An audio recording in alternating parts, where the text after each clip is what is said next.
Hello, everyone. My name is Andrew Davis. I'm 59 years old, and 5 days after I buried my wife, I was fired from the company we built together. I'm not saying that for sympathy. I'm saying it because grief has a way of sharpening memory. You remember details you shouldn't, how the air felt too cold at the cemetery, how your shoes sank into the soft ground, how the final note of the hymn lingered longer than it should have. And you remember what comes after. The part no one prepares you for. The quiet rooms, the empty chair at the table, the way people look at you like you're fragile glass. What I didn't expect was that the same week I said goodbye to my wife, someone would decide I was finished too. That a man young enough to be my son would sit in her chair, straighten his tie, and slide a packet of papers across a polished table like he was handing me a menu. I didn't raise my voice. I didn't fight him. I let him think he'd won. And that choice, my silence, set everything in motion. Because what he believed about me was wrong. And what he didn't know would eventually cost him far more than my job. If stories about quiet resilience, betrayal, and what happens when patience meets truth resonate with you, consider liking this video, subscribing, or sharing your thoughts in the comments. It helps more than you know, and it lets me know you're still here with me. The morning of the funeral was gray, the kind of Ohio gray that presses down on your shoulders. I stood beside Elizabeth's casket and listened to people talk about her like she was already a memory. Founder, leader, force of nature. They were right. She'd been all of that. She'd also been the woman who corrected my tie before meetings and left handwritten notes in my lunch bag when deadlines piled up. When the service ended, I felt hollowed out, like the best parts of me had been quietly packed away. 5 days later, I wore the same black suit into a boardroom I knew better than my own living room. Midwest Industrial Components had been my second home for decades. The smell of burnt coffee and fresh toner greeted me like it always had. Familiar, bitter. The long table gleamed under fluorescent lights, and at the head of it sat Jason Miller, Elizabeth's son. 33 years old, hair combed too neatly, confidence practiced in front of a mirror. He was sitting in her chair. Around the table were faces that had grown older with me. Robert Hayes from finance, jaw tight. Laura Martinez from operations, eyes sharp and guarded. William Turner, the board chair, hands folded like he was already bracing for impact. They looked at me with a mixture of sympathy and something else, fear maybe. No one expected this meeting to be about me. Jason cleared his throat and thanked everyone for coming. He spoke about a difficult transition and the need for stability. His tone was calm, rehearsed. He talked like a man who believed the room belonged to him. On paper, it did. The board had named him interim CEO after Elizabeth passed. That title came with authority, enough authority at least to deal with employees. And that's what he thought I was. He slid a thick packet across the table toward me. Separation agreement. The words stared back in clean corporate font. Effective immediately, my employment was terminated. New direction, modern leadership, optics. Jason said the word like it explained everything. I didn't interrupt him. I didn't correct him. I listened. Laura tried to speak. Robert shifted in his seat. William cleared his throat. Jason waved them off with a polite smile. He told me this wasn't personal. He told me his mother would have wanted what was best for the company. He said keeping the grieving husband in a senior role created uncertainty. Uncertainty? After 30 years. I looked down at the papers. Standard severance language, clean clauses, then buried deeper a line that caught my eye, an acknowledgement that I held no voting interest in the company. Sloppy, careless, the kind of mistake made by someone rushing to feel powerful. I didn't react, I didn't look up. I let Jason believe what he wanted to believe, that he had full control, that I was just another executive he could remove. Sign today, he said, tapping his pen. Or we make this unpleasant. I signed. The room went quiet as I slid the packet back across the table. Jason gathered it without thanking me. He told security to escort me out. As I stood, my knees ached in that dull way grief brings with it. I looked around at the people who had built this place with Elizabeth and me. I told them to take care of each other. Jason snorted softly like sentimentality was a weakness. In the elevator, my reflection stared back at me, black suit, hollow eyes, tie slightly crooked. widower, fired man. As the doors closed, I understood something with absolute clarity. Jason hadn't just fired me, he'd erased me, and he had no idea what that mistake would cost him. The security escort was quiet, almost apologetic. Two young men who wouldn't meet my eyes walked a half step behind me through the hallway. I'd passed that corridor 1,000 times, late nights, early mornings, coffee in hand, yet now it felt unfamiliar, like I was trespassing in a place that had quietly decided I no longer belonged. When the elevator doors opened, a rush of cold air followed someone in from outside. Ohio winter has a way of doing that, cutting through you without asking permission. I stepped into the parking lot and stopped for a moment, letting the wind sting my face. My truck sat where it always had, a Chevy Silverado with a thin layer of frost clinging to the windshield. Elizabeth used to tease me about that truck, said it was the one thing I'd never trade up no matter how well the company did. I brushed the frost away with the back of my glove and climbed in, hands numb, chest tight. The drive home felt longer than it should have. I passed familiar streets, brick buildings with faded signs, the slow bend of the Cuyahoga River moving gray beneath the bridge. Cleveland looked the same as it always had, people bundled against the cold, going about their lives like nothing had changed. That was the strangest part. The world hadn't paused just because mine had tilted. At a red light, my phone buzzed in the cup holder. A text from Laura lit up the screen. "I'm so sorry, Andrew." I didn't reply. I wasn't ready to explain anything, and I wasn't ready to hear reassurance. I needed silence. I needed space to breathe. When I pulled into the driveway, the house greeted me with a stillness that felt heavier than the cold outside. Elizabeth's car was gone, of course. It had been gone for days, yet my eyes still flicked toward the empty spot out of habit. I sat there with the engine off, listening to the ticking sound as the metal cooled. It reminded me of the clock in the boardroom counting seconds no one wanted to acknowledge. Inside the house smelled like lavender detergent and reheated casseroles, well-meaning offerings from neighbors and church friends. I hung my coat in the hallway closet and stood there longer than necessary, staring at the black fabric of my suit. The same one I'd worn at the funeral. The same one I'd worn into the meeting where Jason Miller decided I was expendable. I moved through the rooms, slowly touching things without really seeing them. The indentation on the couch where Elizabeth liked to sit. The mug she'd used every morning still on the counter because I hadn't had the heart to put it away. Grief doesn't always come in waves. Sometimes it just settles quiet and heavy, pressing down on your chest until breathing feels like work. I wandered into the spare bedroom we'd turned into a home office years ago. Elizabeth's desk was exactly as she'd left it, lamp-angled, just so papers stacked neatly, pen tucked behind an old photo frame. She believed in order. Believed that chaos outside was easier to manage when things inside were steady. I sank into her chair, the leather cool beneath my hands, and closed my eyes. For a long moment, I did nothing. I let the exhaustion catch up with me. The meeting replayed in fragments, Jason's voice, the way he'd said optics, the soft scrape of the packet across the table. I felt small, reduced to a footnote in a story I'd helped write. I stood again and went back to the hallway, intending to change out of the suit. As I reached into the coat pocket, my fingers brushed against something cold and metallic. I paused, confused. I hadn't put anything in there that morning. Slowly, I pulled it out. A brass paperclip.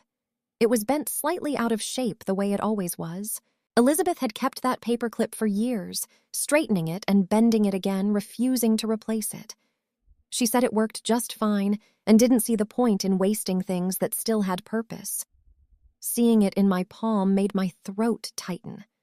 Wrapped around the paperclip was a small square of yellow paper, folded tight. My hands trembled as I unfolded it. Elizabeth's handwriting met my eyes, steady, familiar, unmistakably hers. Blue folder, top drawer, if he ever tries it. That was all. No explanation, no signature. Just a quiet instruction left behind like a breadcrumb on a dark path. I stood there in the hallway, the note shaking between my fingers, heart pounding louder than it had in the boardroom. If he ever tries it. I knew exactly who she meant. Jason, her son. The realization sent a chill through me that had nothing to do with the cold outside. I walked back to the office slower now, more deliberate. The desk seemed different with that note in my hand, as if it had been waiting for this moment. I reached for the top drawer and rested my palm on the wood. For the first time since the funeral, something other than grief took hold of my chest. It wasn't hope. Not yet. It was the sharp awareness that Elizabeth had seen something coming long before I ever did, and that she'd left me a way to understand it. I took a breath, steadying myself, and pulled the drawer open. The drawer slid open with a soft scrape, the kind of sound you only notice when a room is quiet enough to hear your own breathing.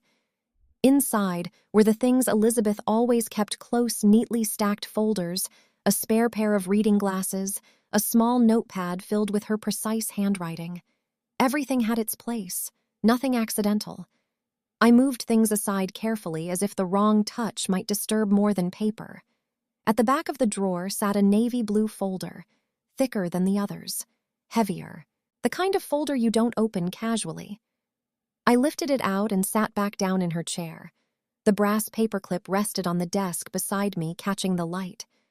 I noticed then how warm it felt in my palm, like it had absorbed some of my body heat. Elizabeth used to say small things carried weight if you let them. I'd never understood that fully until now. The folder opened to a stack of documents clipped together with clean precision. Legal language filled the pages, dense, formal, the kind of writing that didn't care about feelings. I recognized some of the headers right away.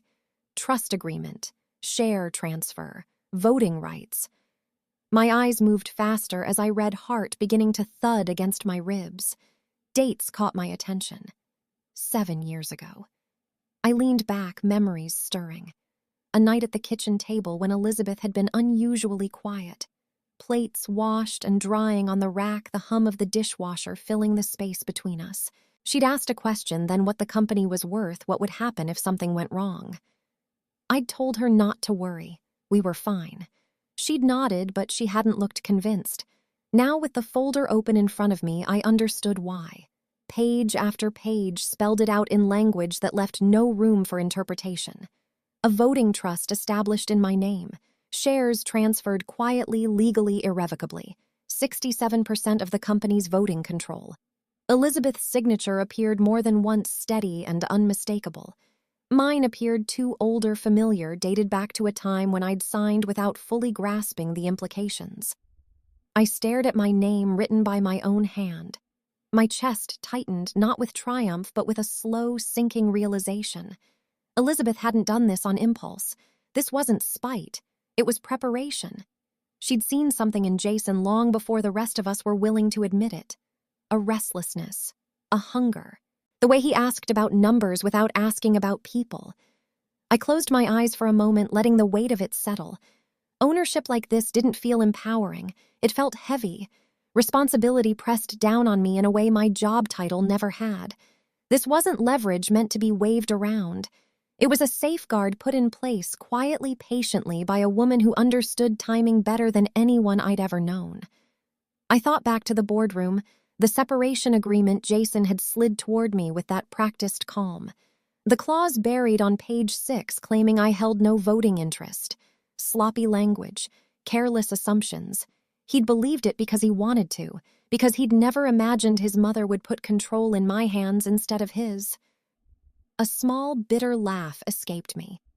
Not because it was funny, but because the truth had been sitting in this house the entire time, waiting for the right moment to be uncovered.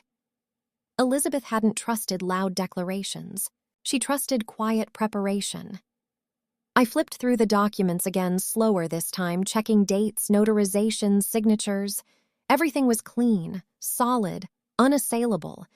This wasn't something that could be argued away in a meeting or brushed aside with corporate jargon. It was real, and it was mine.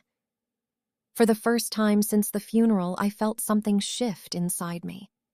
The anger that had been simmering found shape, direction. I wasn't thinking about revenge. I wasn't picturing Jason's face when he realized what he'd done. What I felt was steadiness, a sense that the ground beneath my feet had stopped moving. Elizabeth's voice echoed in my memory, soft but firm. "Don't waste energy on noise, Andrew. Let people show you who they are." Jason had shown me exactly who he was, and in doing so, he'd revealed just how little he understood about the company he thought he controlled and the man he thought he'd erased. I closed the folder and rested my hand on the cover. The brass paperclip lay beside it, bent and ordinary, holding together a truth that had been years in the making. Outside, the light had shifted the gray afternoon, edging toward evening. Somewhere across the city, Jason Miller was probably celebrating his first decisive act as CEO, convinced he'd cut away dead weight. He had no idea, because while he believed he'd stripped me of power, I was sitting alone in a quiet room holding proof that said otherwise. Proof that everything he planned to do to the company, to the people who depended on it, now rested in my hands. And I wasn't going to rush. Not yet. I didn't go back to the office the next morning. Not because I couldn't, but because I knew better than to show up too soon. Power, when it's fragile, gets nervous when it feels watched.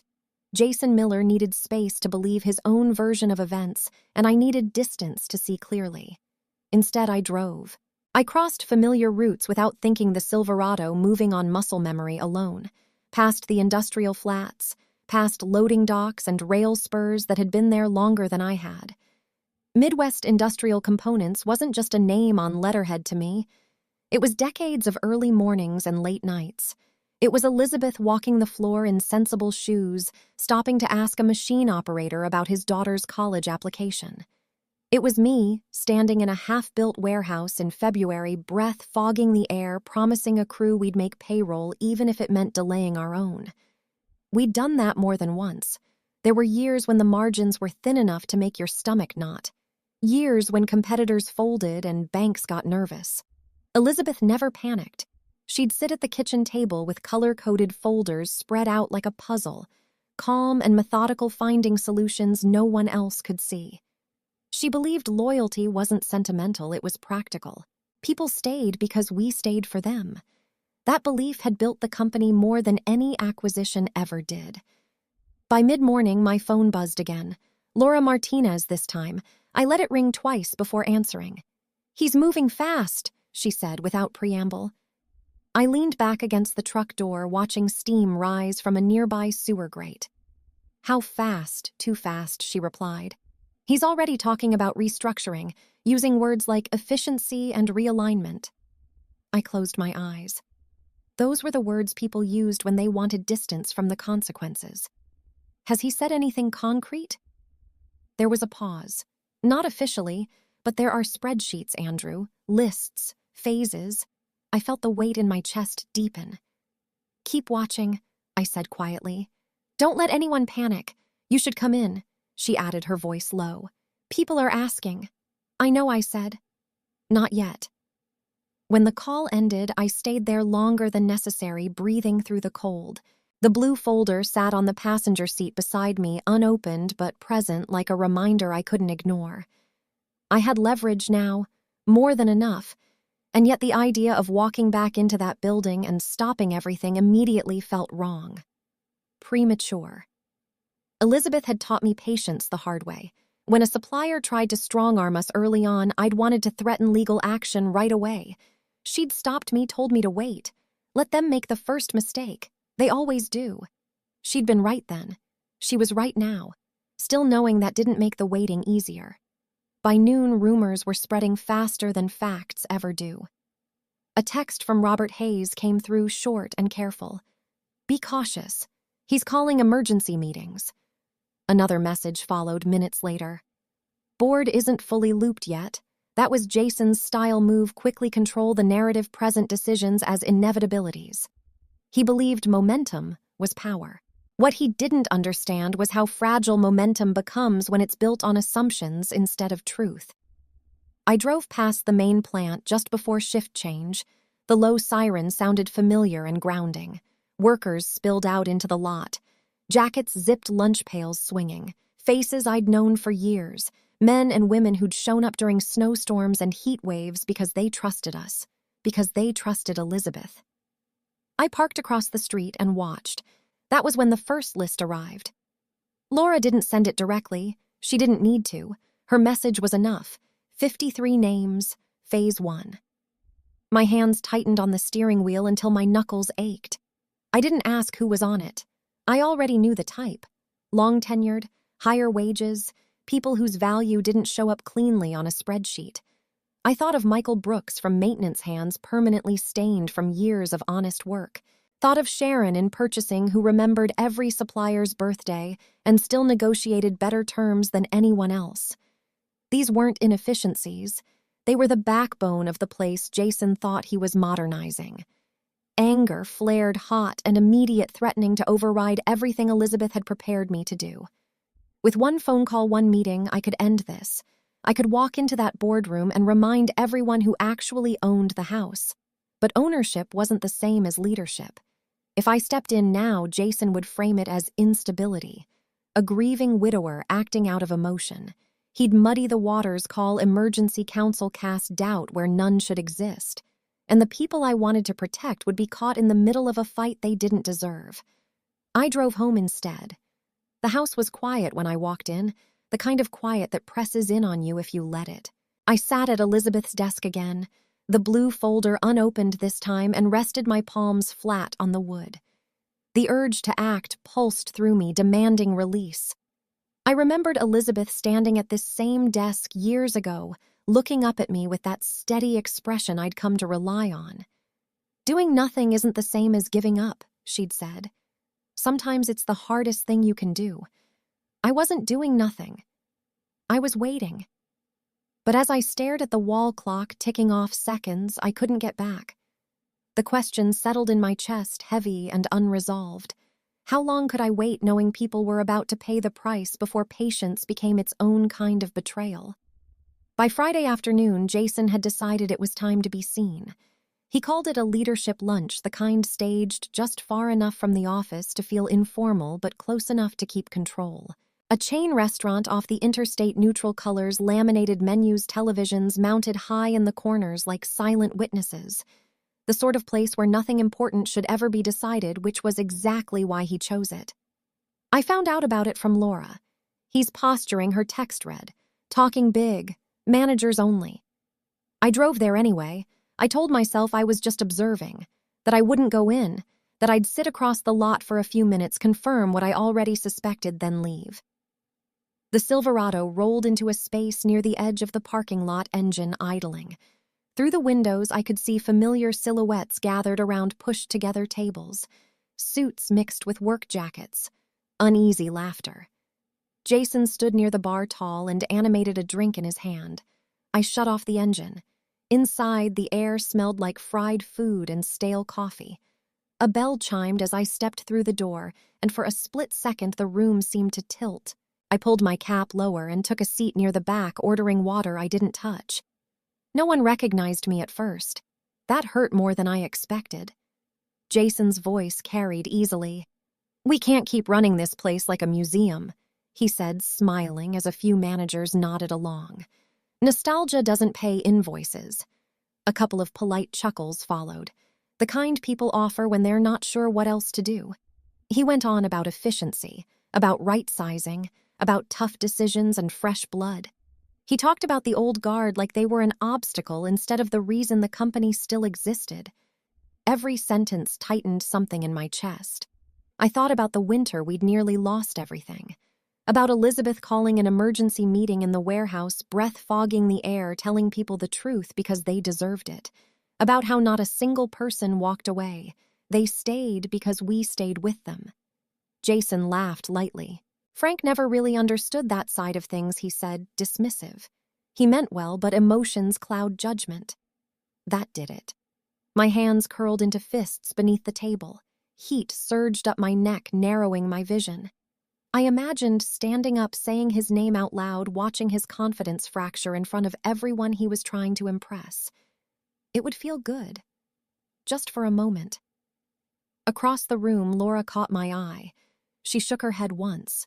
Small, firm, a warning. I looked down at my hands and forced them to unclench. Elizabeth's voice surfaced again, calm and steady, cutting through the noise. Quiet men finish things. Jason kept talking, unaware of how close he was to losing the room. He spoke about streamlining operations, about eliminating redundancies, about how sentimentality had held the company back. Each word landed like a deliberate insult, not just to me, but to the people sitting there trying to reconcile loyalty with fear. I pushed back from the table slightly, the chair legs scraping softly against the floor. The sound grounded me. I stayed seated. Barely. The waiter passed by, oblivious, refilling glasses. A television above the bar flashed a weather update: snow coming in overnight. Normal life carrying on. Jason raised his glass. To progress, he said. Some raised theirs, some didn't. I stood before I could stop myself, then caught the movement halfway through and sank back down. My heart hammered against my ribs, loud enough I was sure someone could hear it. I focused on breathing slow and deliberate, the way Elizabeth had taught me during long negotiations. In through the nose, out through the mouth. I wasn't here to win an argument. I was here to let him finish digging. When Jason finally wrapped up, the room loosened. Conversations splintered off into quieter clusters. People stood, jackets pulled on, faces tight with uncertainty. I slipped out without drawing attention, the bell chiming softly behind me as the door closed. Outside, the cold air hit my face and snapped something back into place. I leaned against the truck, breathing hard, ashamed of how close I'd come to losing control. Ashamed because if I had everything Elizabeth had prepared me to do, would have unraveled in seconds. I stayed there until my pulse slowed. My phone buzzed again. A message from Robert Hayes this time. He's enjoying this. Be careful. I typed back with steady fingers. I know. Tell Laura to keep everyone calm. As I drove home, the sky darkened, early clouds hanging low and heavy.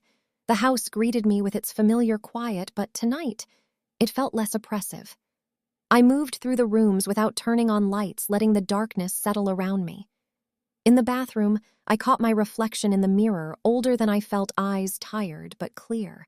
I laughed softly, not because anything was funny, but because the situation was so painfully human. 59 years old, heart racing, trying to outlast a man half my age with a spreadsheet and an ego. I checked my blood pressure with the cuff Elizabeth insisted we keep. Higher than it should have been. I sat on the edge of the tub until it came down, breathing through the discomfort, reminding myself why I was holding back. Because timing mattered, and because losing my temper now would cost more than it would ever satisfy.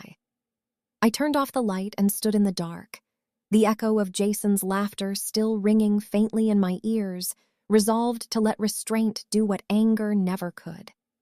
Saturday blurred into Sunday without any clear edge between them. Sleep came in shallow pieces, interrupted by the same loop of thoughts I couldn't shut off. Jason's voice, Laura's warning, the list of names I still hadn't asked to see. I didn't need to. Knowing it existed was enough. By Sunday morning, the rumors weren't rumors anymore. Laura called just after 10. Her voice was controlled, but I'd known her long enough to hear what lived underneath it. He's calling it a pre-meeting tonight, she said. Board chair, outside counsel. He wants alignment before Monday. My jaw tightened. Alignment for what governance changes, she replied. Partnership approval. He's trying to lock votes. I closed my eyes and leaned back against the kitchen counter. The house was quiet except for the hum of the refrigerator and the faint rattle of wind against the window. Does the full board know? Not yet, she said. That's the point. When the call ended, I stood there longer than I should have, breathing slowly until the pressure in my chest eased. Harold's words came back to me steady and unbothered like they always were. He wants witnesses. He wants to look decisive. Jason didn't move in the dark. He moved under lights. I called Harold anyway. He's pushing it, I said. I know Harold replied as if he'd been expecting the call, and that tells me everything. He could railroad this tonight. He won't, Harold said. He needs Monday. He needs the room, investors, lawyers, people who can repeat his story for him. And if I step in now, you give him an excuse, Harold said gently. Right now, he's a kid playing dress-up. Monday, he's a liability.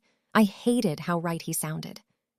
The rest of the day passed in a strange mix of waiting and preparation. I didn't rehearse speeches. I didn't draft arguments. I reread the documents in the blue folder, once carefully confirming what I already knew. 67%. Clean. Final. I tucked the folder into a worn leather envelope and set it by the door like something that belonged there. In the late afternoon, I drove out to the cemetery. The ground was hard, the grass brittle under my shoes. Elizabeth's headstone was still new, the earth around it darker than the rest. I knelt knees protesting and set the brass paperclip at the base of the stone. It felt right leaving it there for a moment before slipping it back into my pocket. "I didn't ask for this," I said out loud, my voice sounding strange in the open air. "I just wanted to finish what we started." The wind picked up cold and sharp, tugging at my coat. I stayed until my fingers went numb, then stood and walked back to the truck with a steadiness I hadn't felt all week.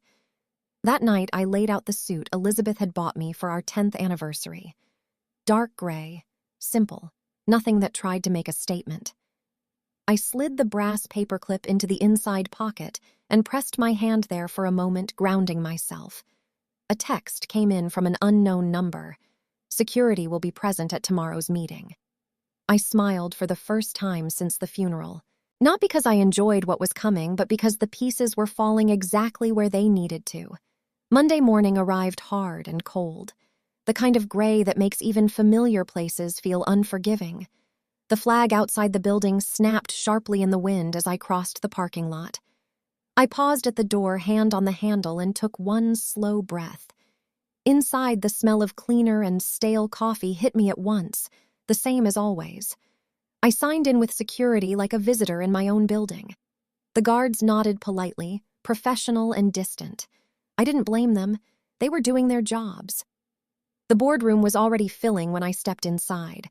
Executives lined one wall, board members sat stiff-backed around the table. At the far end, the screen flickered to life as video feeds connected private equity representatives in crisp offices outside attorneys with unreadable expressions. I spotted a local business reporter near the back notebook tucked under her arm. Jason stood at the head of the table, hands braced on the polished wood, smiling like this was his moment. His suit fit better today. His confidence filled the room. I took a seat at the back, exactly where Harold had told me to sit. I set the leather envelope on my lap and folded my hands over it. My pulse thudded in my ears, steady and insistent. I let it. I wasn't trying to look calm. I was trying to be still. Jason began speaking about the future, about transformation, about growth. His words flowed easily, practiced and smooth. I watched faces instead of slides. Robert's jaw tightened. Laura stared at the table. William Turner's hands were clasped so tightly his knuckles had gone white. The tension in the room climbed with every sentence. I waited. And if you've ever been on the edge of a moment like that, caught between speaking too soon and waiting too long, you probably understand why silence can feel heavier than any words. Jason talked for nearly 20 minutes without stopping. He clicked through slides filled with arrows and bold fonts, transformation, efficiency, growth. He spoke about modernization as if the company had been standing still for decades instead of surviving storms most people never saw. His voice carried confidence, the kind that assumes agreement before it's earned. I stayed seated. I watched the room instead of the screen. Robert Hayes sat rigid, jaw set tighter with every sentence. Laura Martinez hadn't looked up once. William Turner stared down at his folded hands like he was trying not to remember something. On the screen, the private equity representatives nodded along, expressions neutral but interested. This was the audience Jason wanted. Witnesses. And that brings us to phase 1. Jason said, finally smiling wider. Strategic workforce reduction. A murmur rippled through the room. Not loud, just enough to signal discomfort. Jason didn't slow down. "These decisions are never easy," he continued, voice polished. "But leadership means making hard calls. Sentimentality has held this company back long enough." My fingers curled slightly around the leather envelope on my lap. I felt the steady thump of my pulse in my ears, but my hands didn't shake. I waited. Jason straightened and looked around the table, which is why I'm calling for a vote to approve the partnership and authorize the governance changes. He lifted the remote, ready to move things forward. "Before you do," I said. The words weren't loud. They didn't need to be. Every head turned. Jason blinked, caught off guard, then let out a soft laugh. Frank, he stopped himself, corrected smoothly. Andrew, this is a board meeting. It is, I said, standing slowly. My knees protested, but they held. That's why I need to correct something before you vote. Jason's smile tightened. You don't have standing here. You were terminated. I glanced at William Turner. Would you like to explain, or should I? William swallowed. He didn't answer. I walked to the table and set the leather envelope down in front of Jason. The sound it made was small but final, like a door closing behind you. You can go ahead and open it, I said. Jason hesitated for half a second, just long enough to be noticeable, then flipped it open with a sharp movement. Papers slid out across the polished surface. Harold's associate, seated quietly along the wall, cleared his throat and connected a laptop to the screen. Documents filled the room. Dates, signatures, notarized stamps, clean lines of legal language that didn't bend to confidence or tone. I let the silence stretch. I hold 67% of the voting control of Midwest Industrial Components, I said. No emphasis, no anger, just the truth. For 3 full seconds, no one spoke. On the screen, one of the private equity representatives leaned closer to his camera. The reporter's pen froze mid-air. Jason stared at the documents like they might rearrange themselves if he looked long enough. That's not possible, he said finally. His voice cracked just a little. It is, I replied. You were an employee, he snapped. You signed employment isn't ownership, Harold said calmly from the side, and the clause you inserted into the separation agreement was unenforceable. Jason's face drained of color. You knew. I prepared, I said. There's a difference. He tried to recover words tumbling over each other now. Even if this is true, we're still voting today. No, I said gently. You're not. I turned to the board. Before you decide anything, I'd like to ask one question. Jason opened his mouth, then closed it again. What do you believe this company's core value is? I asked him. He hesitated. Innovation, he said. Agility. Shareholder value. I waited. He added nothing. Elizabeth's voice echoed in my head, steady as ever. It's people. I faced the room. This partnership is paused effective immediately. All layoffs are suspended, and Jason's authority as CEO is revoked as of now. The words landed like a gavel. William Turner exhaled shakily. All in favor. Hands rose around the table, some hesitant, some relieved. Enough. Jason looked around the room, stunned. You can't do this. Security stepped closer, professional and firm. No drama, no shouting. As they guided him toward the door, I leaned in just enough for him to hear me. You didn't lose because I planned this, I said quietly. You lost because you showed everyone who you are.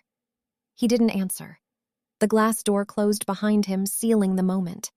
Through the wall, I could see employees gathered outside watching, not cheering, just witnessing.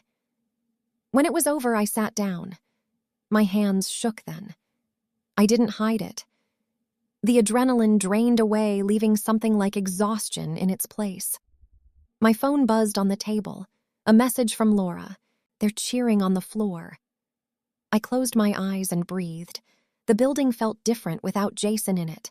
Not quieter, steadier, like a machine that had been rattling itself loose, finally settling back into place. People began to file out of the boardroom in small clusters. Lawyers packed up without comment. The video feeds blinked off one by one. I stayed seated. Robert came to my side and placed a hand on my shoulder. You okay? I will be, I said. For the first time since the funeral, the pressure in my chest eased, not because I'd won, but because what needed to be said had finally been said. The room emptied around me, leaving only the echo of the truth behind. The room didn't empty all at once. It thinned slowly like fog lifting off a river. Board members left in pairs, voices low. Lawyers gathered their folders without meeting anyone's eyes. The reporter slipped out quietly, already shaping headlines I wouldn't read. When the door finally closed, the silence felt earned. I stayed seated a while longer, hands resting on the table Elizabeth had once commanded, with nothing more than a pen and a look. The adrenaline faded, replaced by a tired calm. Not relief, not triumph, just a sense of things returning to their proper weight. Robert Hayes came back first. He didn't speak right away. He stood there steady like he always had when numbers were ugly and options were thin. "What do you want to do now?" he asked. I looked around the room at the chairs, the walls, the faint outline on the table where coffee cups had been set down for years. "I don't want the CEO title," I said. He blinked. "You don't?" I shook my head. "I'm 59. I'm not chasing a corner office or a headline. I'm here to make sure this place doesn't get sold for parts." Laura stepped in next, eyes bright but exhausted. "People are asking what comes next." "What comes next," I said, "is boring in the best way." I told them what I'd been thinking since the blue folder came into my hands. An interim committee, operations, finance, plant, leadership decisions made in daylight, not back rooms. No surprises, no secret deals, stability first. "And beyond that?" Laura asked. I paused, choosing the words carefully. "We set aside a portion of profits for the community. Scholarships for the kids who grew up around our plants, support for the trade programs that trained half our workforce, real investments, not press releases." She smiled, then a small one. "That sounds like Elizabeth." The name landed softly, heavy, and familiar. I nodded. That afternoon I walked the floor. Not as an announcement, not as a victory lap, just walking. People noticed anyway. Conversations paused, heads turned, some nodded, some smiled, a few looked like they might cry. Michael Brooks from maintenance stepped forward, hands rough and oil-stained like they always were. "Is it true?" he asked quietly. "About the layoffs?" "They're off the table," I said. "We'll do this the right way, together." He let out a breath I didn't think he'd realized he was holding. "Thank you, Andrew." I shook his hand, feeling the weight of it. That mattered more than any vote ever could. By the end of the week, the building had found a new rhythm. Not perfect, not easy, but honest. Jason's name came up less and less. Around here, reputations don't die loudly. They fade. People remember who showed up and who treated the place like a line on a resume instead of a living thing. We reached a quiet settlement. No fireworks, no apologies. Jason walked away with a modest severance and an agreement that kept him from rewriting the story. It wasn't about punishment. It was about closing the door. One evening, long after everyone else had gone home, I sat alone in Elizabeth's old office. I made tea the way she liked it, 2 minutes, no more, no less, and sat in her chair. Outside the window, the last lights in the plant glowed against the early winter dark. The shift change sirens sounded in the distance, low and familiar. I reached into my pocket and pulled out the brass paperclip. Bent, ordinary, perfect. I turned it over in my fingers and set it on the desk. "You trusted me," I said softly. I didn't mess it up. The grief was still there. It always would be, but it wasn't sharp anymore. It had edges now, shape, meaning. Loss doesn't disappear. It teaches you where to stand. As I locked up and stepped outside, the air felt clean. Cold, yes, but awake. The kind that reminds you you're still here. Driving home, I thought about how close I'd come to letting anger decide the timing. How easy it would have been to speak too soon, to shout, to make noise. Elizabeth was right. Quiet men finish things. If this story resonated with you, if you've ever been pushed aside, underestimated, or told you were done before you were, consider liking, sharing, subscribing, or leaving a comment. It helps these stories reach the people who might need them. I'm Andrew Davis. I'm 59 years old.